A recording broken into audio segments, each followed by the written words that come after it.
Hello everyone, ICT virtual classes में मैं योगेश केमनी आपका स्वागत करता हूं। तो जैसा कि आप जानते हैं, हम पढ़ रहे थे फिजिक्स और फिजिक्स में बेसिकली हम कर रहे थे वर्क एनर्जी थ्योरम पर क्वेश्चंस। तो चलिए उन्हीं क्वेश्चंस को आगे बढ़ाते हैं और आगे बात करते हैं। तो क्वेश्चन आपके सामने,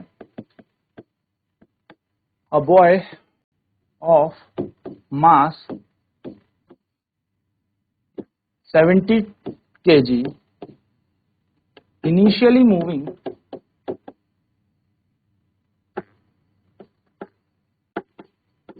with velocity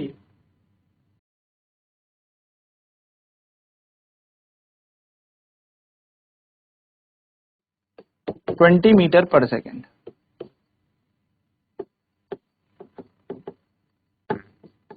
After some time, it is found that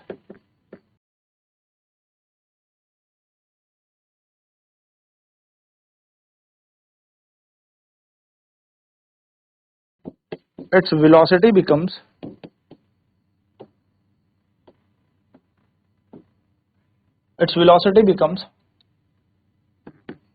50 meter per second. Find the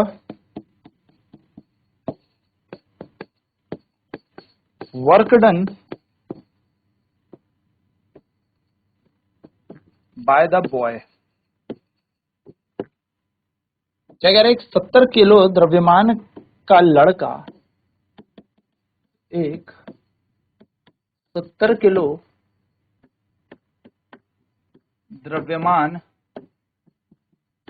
का लड़का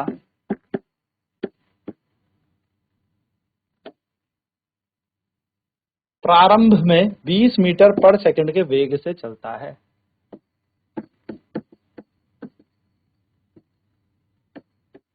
प्रारंभ में 20 मीटर पर सेकंड के वेग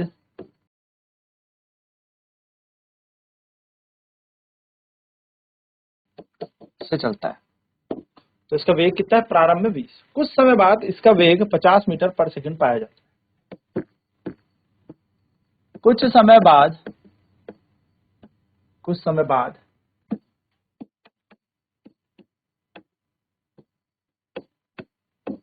इसका वेग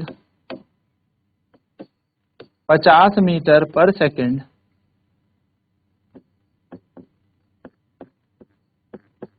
पाया जाता है।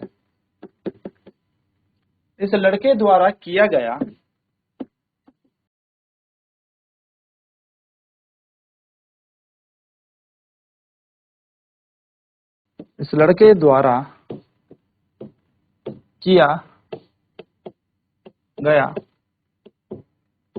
कार्य क्या होगा? यानी कि आपको इस लड़के द्वारा किया गया कार्य आपको ज्ञात करना है।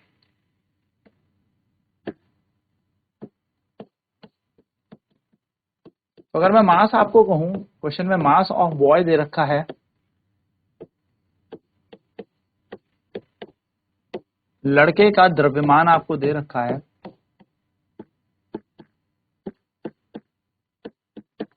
70 kg आपको यहां पर द्रव्यमान दिया हुआ है। आपको इनिशियल वेलोसिटी यहां पर दे रखी है, प्रारंभिक वेग आपको दे रखा है, प्रारंभिक वेग आपको दिया हुआ है u बराबर 20 मीटर पर सेकंड। आपको यहां पर फाइनल वेलोसिटी भी दी हुई है।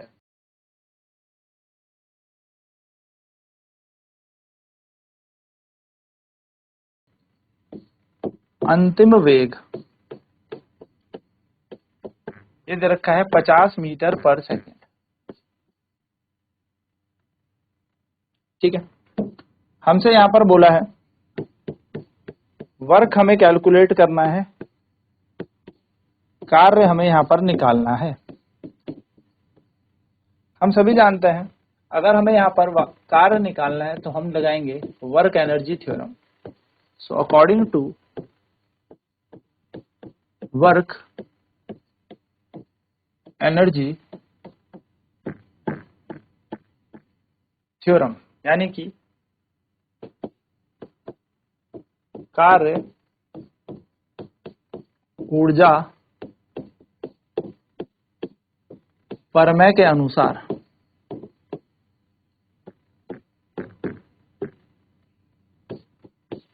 वर्क जो होता है वो चेंज इन काइनेटिक एनर्जी के बराबर होता है।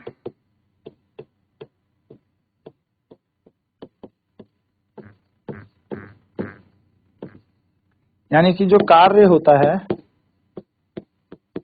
वो गतिज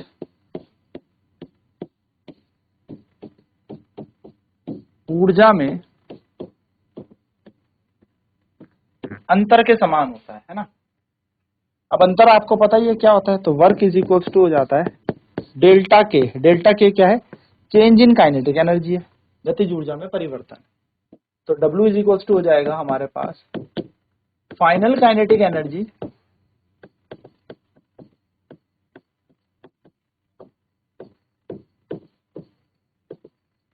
minus initial kinetic energy.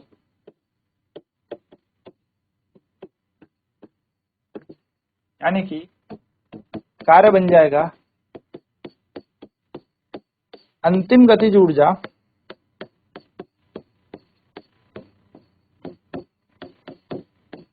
Minus प्रारंभिक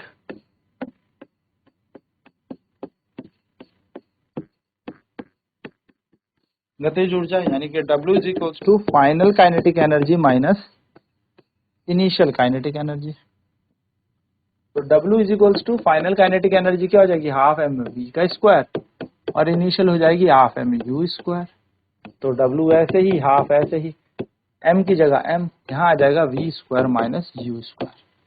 वैल्यूज को लगा देते हैं जो जो हमें यहाँ पर प्रश्न में दी हुई है। हाफ 70 किलो का वस्तु थी। अब लड़के का जो अंतिम वेग हुआ वो कितना हो गया, काइनेटिक एनर्जी फाइनल कितनी हो गई, फाइनल काइनेटिक एनर्जी है 20 और इनिशियल दे रखी है, मतलब फाइनल वेलोसिटी दे रखी है 50 और इनिशियल दे रखी है 20। यानी कि हमें प्रारंभिक वेग दे रखा है 20 और अंतिम वेग दे रखा है 50। तो यहाँ आ जाएगा 50 का स्क्वायर माइनस 20 का स्क्वायर। यानी कि W बराबर 1/2 गुणा 70 गुणा 50 का आ जाएगा 2500 माइनस 400। तो W इज इक्वल्स टू 1/2 गुणा 70, 2500 में से जब 400 घटेगा तो ये बन जाएगा 2100। तो W इक्वल्स टू आ जाएगा, इसे काटेंगे 2 एकम 2, 2 35 यहाँ पर बन जाएगा। तो 35 इंटू 2100, 35 और 21 को मल्टीप्लाई करें, 5 एकम 5, 3 5 दूनी 10, 3 दूनी 6 1 7, 5 3 7। तो ये बनेगा हमारे पास 73500, यानी कि 735 के नीचे आ गया 00, ठीक है। तो बन जाएगा 73,500 जूल, ये हमारा कार्य बन जाएगा। यानी कि 73,500 जूल हमारी यहाँ पर एनर्जी बन जाएगी। चलिए फटाफट से नोट करेंगे इसे। चलिए फटाफट से, तो मास ऑफ बॉडी बॉय, लड़के का द्रव्यमान हमें 70 किलो दिया हुआ है। इनिशियल वेलोसिटी प्रारंभिक वेग हमें 20 मीटर पर सेकंड दी हुई है।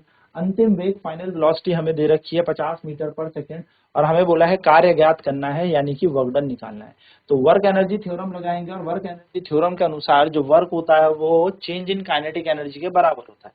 यानी कि कार्य ऊर्जा प्रमेय लगाएंगे, और कार्य ऊर्जा प्रमेय के अनुसार जो कार्य होता है वो गतिज ऊर्जा में अंतर के समान होगा।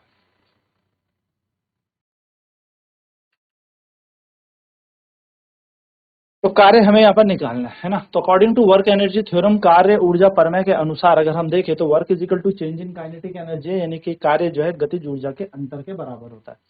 तो गतिज ऊर्जा आ जाएगी W, मतलब कार्य हो जाएगा W, और गतिज ऊर्जा में अंतर को हम डेल्टा K बोलेंगे, ठीक है। So work done is equal to final kinetic energy minus initial kinetic energy जाएगी, यानी कि W बराबर अंतिम गतिज ऊर्जा माइनस प्रारंभिक गतिज ऊर्जा। तो अंतिम गतिज ऊर्जा होगा KF माइनस प्रारंभिक हो गई KI। तो W इज इक्वल टू हो जाएगा half M V square minus half M U square. तो W इज इक्वल टू हो जाएगा half M V square minus U square, तो डब्ल्यू बराबर हाफ एम की जगह 70, 50 स्क्वायर माइनस 20 स्क्वायर, तो W is equal to 1/2 70, 2500 minus 400, ये बन जाएगा हमारा 73500 जूल। चलिए ऐसे एक और प्रश्न करके देखते हैं। क्वेश्चन कह रहा है हमारा,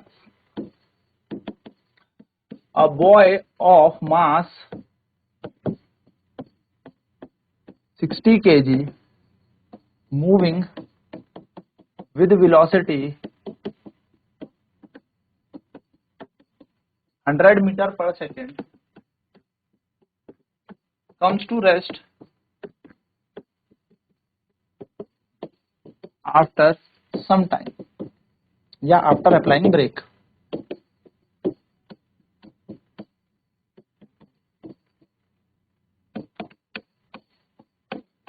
After applying brakes, find the amount of work done या find the work done by the boy। क्या कह रहा है, एक 60 किलो का लड़का 100 मीटर पर सेकंड के वेग से चलता है, 100 मीटर पर सेकंड के वेग से चलता है और वह विराम अवस्था में आ जाता है,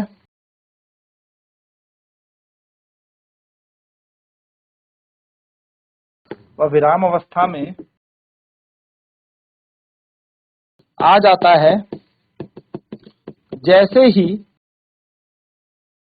वो ब्रेक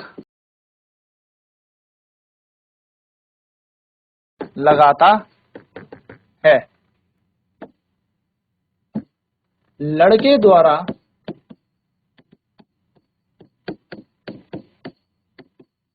कार्य ज्ञात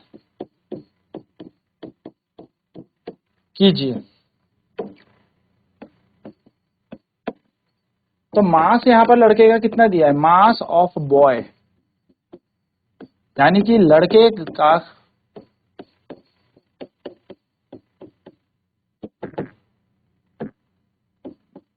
द्रव्यमान हमें दे रखा है, मास हमें दे रखा है m बराबर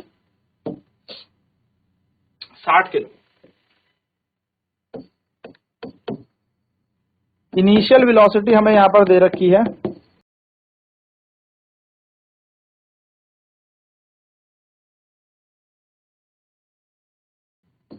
प्रारंभिक वेग हमें दे रखा है u बराबर, ये कितने से चल रहा है, 100 मीटर पर सेकंड से चल रहा है ना, तो 100 मीटर पर सेकंड हमें इसका प्रारंभिक वेग दिया है। अब ये ब्रेक लगाता है तो रेस्ट में आ जाता है, यानी कि फाइनल वेलोसिटी बन जाएगी इसकी 0।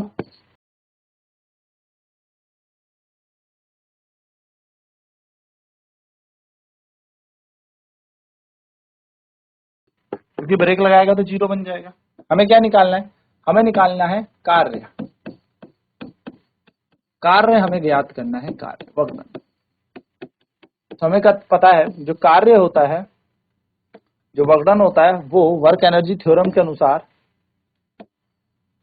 हम कह सकते हैं, according to work energy theorem,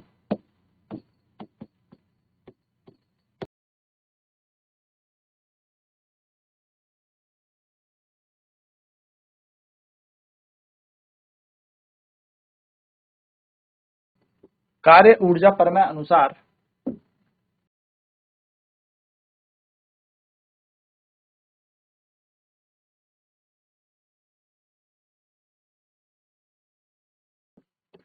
कार्य ऊर्जा प्रमेय अनुसार जो कार्य होता है वो होता है हाफ, यानी कि गतिज ऊर्जा के अंतर बराबर होता है kf माइनस ki, यानी कि कार्य हो जाएगा 1/2 mv square minus 1/2 mu square के बराबर। तो सर फाइनल वेलोसिटी तो इसकी 0 हो जा रही थी, बिल्कुल रुक जा रहा था। मास था इसका 60 किलो, 0 का square minus half into 60 into you था हमारे पास 100 मीटर से चल रहा था। तो आप देखेंगे यहाँ पर ये तो 0 बन जाएगा, यहाँ पर आएगा 30, तो 30 इंटू 10 टू दी पावर 4, यानी कि ये बन जाएगा हमारा 3 × 10⁵ जूल। और ये माइनस में क्यों होगा? क्योंकि वस्तु रुक रही है, ब्रेक जहां लग रहा है उसके अपोजिट कार्य हो रहा है ना। ब्रेक लगे पीछे की तरफ और ये वस्तु गई आगे की तरफ, तो क्या हुआ, दोनों विपरीत दिशा में थे, बल और विस्थापन, इसलिए यहाँ पे कार्य कैसा हो गया? ऋणात्मक हो गया, यानी कि नेगेटिव वर्क हो गया। चलिए फटाफट नोट करेंगे इस क्वेश्चन को भी।